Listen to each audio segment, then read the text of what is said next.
राधे राधे साथियों। हर जगह वर्षा ऋतु का आगमन हो चुका है, क्योंकि ये हमें दस्तक दे रहा है सावन आने को है। सावन के देवता देवादिदेव महादेव को हम कैसे प्रसन्न करें और सावन का महीना कब से शुरू हो रहा है, साथ ही अध्यात्म और भक्ति को कैसे बढ़ाएं और चातुर्य मास क्या होता है, चातुर्य मास के क्या नियम होते हैं और हमें क्या क्या करना चाहिए, इन सब विषयों में आज के वीडियो में हम विस्तार पूर्वक चर्चा करेंगे। तो वीडियो पूरा अंत तक जरूर देखें और वीडियो पसंद आए तो लाइक शेयर और सब्सक्राइब जरूर करें। करता करे न कर सके, शिव करे सो होए, तीनों लोक नौ खंड में शिव से बड़ा न कोई। हर हर महादेव। सावन के सोमवार का शिव भक्तों को विशेष इंतजार रहता है। कांवड़ यात्रा पूरी कर शिव भक्त महादेव का दर्शन करते हैं, जलाभिषेक रुद्राभिषेक करते हैं।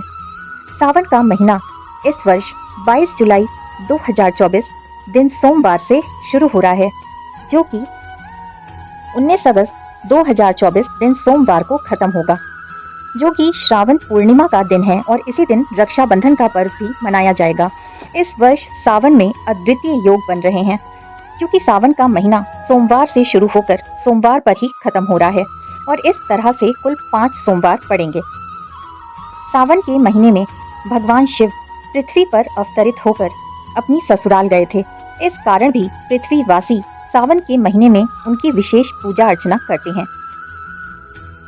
समुद्र मंथन की महान घटना भी श्रावण मास में ही हुई थी, जब भगवान शिव ने हलाहल कालकूट पीकर नीलकंठ महादेव कहलाए थे और प्रकृति ने भी घंघोर वर्षा कर उन्हें ठंडक दिलाई थी। इसलिए ही सावन के महीने में सबसे ज्यादा बारिश होती है और भक्त भी उन्हें ठंडक प्रदान करने के लिए उनका रुद्राभिषेक, जलाभिषेक और ठंडी तासीर वाली चीजें चढ़ाते हैं।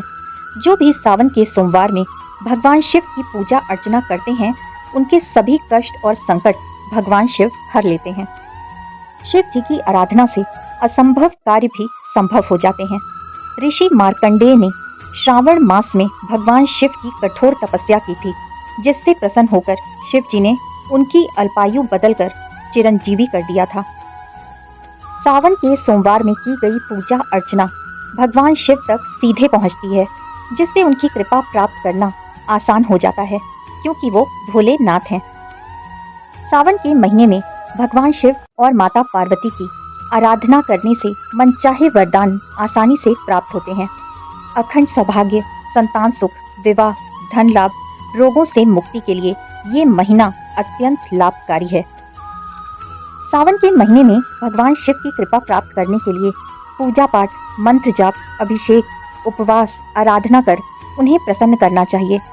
सिर्फ एक लोटा जल से भोलेनाथ अत्यंत प्रसन्न हो जाते हैं।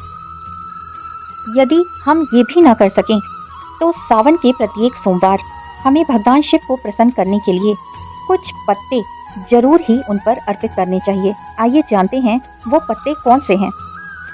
शिव पुराण में इस बात का वर्णन मिलता है कि समी के पत्ते यदि शिवलिंग पर चढ़ाए जाएं तो इससे भोलेनाथ अत्यंत प्रसन्न होते हैं।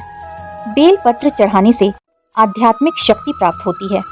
शिव पुराण के अनुसार तीनों लोकों में जितने भी पुण्य तीर्थ प्रसिद्ध हैं, वो सब बिल्व के मूल भाग में निवास करते हैं। बिल्व वृक्ष शिव जी का ही रूप है। देवताओं ने भी इस शिव स्वरूप वृक्ष की स्तुति की है।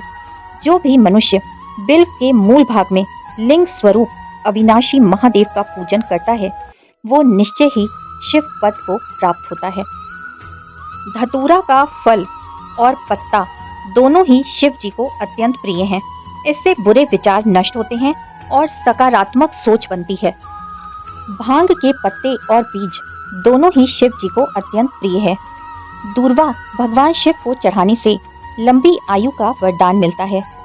संतान सुख की प्राप्ति के लिए भोलेनाथ को बांस के पत्ते भी चढ़ाए जाते हैं।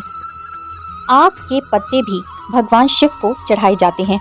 इससे सभी तरह की समस्याओं का अंत होता है और अकाल मृत्यु से रक्षा होती है। यदि आपको शिव पूजा का पूर्ण फल प्राप्त करना है तो सावन के महीने में तुलसी की मंजरी शिवलिंग पर जरूर चढ़ाएं। जिन लोगों को पूरे वर्ष पूजा पाठ का समय नहीं मिलता, वो कम से कम सावन के सोमवार में भगवान शिव को एक लोटा गंगा जल और इन पत्तों से श्रृंगार जरूर कराएं, क्योंकि भोलेनाथ प्रकृति प्रेमी हैं और प्रकृति के फूल पत्ते अर्पित करने से भोलेनाथ अत्यंत प्रसन्न होते हैं। तो इतना तो हम सब कर ही सकते हैं। साथियों, सावन के सोमवार को व्यर्थ मत जाने दीजिए। इससे आप असंभव से असंभव कार्य को भी भोलेनाथ की कृपा से संभव बना सकते हैं। आइए साथियों, चातुर्य मास के विषय में भी चर्चा करते हैं। चातुर्य मास यानी कि वो 4 महीने जिसमें सावन, भाद्रपद, अश्विन और कार्तिक शामिल हैं। सृष्टि के संचालक भगवान विष्णु राजा बलि को दिए वरदान के कारण 4 मास के लिए पाताल लोक में योग निद्रा के लिए चले जाते हैं। इसलिए 4 मास के लिए सभी तरह के मांगलिक कार्य बंद हो जाते हैं। चातुर्य मास इस वर्ष 17 जुलाई 2024 दिन बुधवार से शुरू होकर 12 नवंबर 2024 दिन मंगलवार को खत्म होगा, जो कि देवशयनी एकादशी से शुरू होकर देव उठैनी एकादशी पर ये 4 मास का समय खत्म होगा। चातुर्य मास में भगवान विष्णु के साथ शिव जी की पूजा का विधान है। जो लोग इन महीनों में सच्चे भाव से पूजा अर्चना करते हैं, उनके जीवन की सभी समस्याओं का अंत हो जाता है। चातुर्य मास में सभी तरह के मांगलिक कार्य नहीं किए जाते हैं, इसलिए व्यक्ति भगवान की ओर ज्यादा से ज्यादा समय दे पाता है, क्योंकि ये अध्यात्म और भक्ति बढ़ाने का ही महीना होता है। चातुर्य मास में हमें कुछ नियमों का पालन जरूर करना चाहिए। इसमें हमें पवित्र ग्रंथों को पढ़ना चाहिए, पवित्र स्थलों की यात्रा करनी चाहिए, तामसिक भोजन से परहेज करना चाहिए, हो सके तो जमीन पर ही शयन करना चाहिए। कोई भी शुभ और मांगलिक कार्य इस दौरान नहीं किए जाते। भगवान विष्णु और शिव जी की स्तुति अत्यंत फलदायी है। तुलसी में दीपदान का नियम भी हमें जरूर लेना चाहिए। धार्मिक और आध्यात्मिक गतिविधियों में हिस्सा ज्यादा से ज्यादा लेना चाहिए।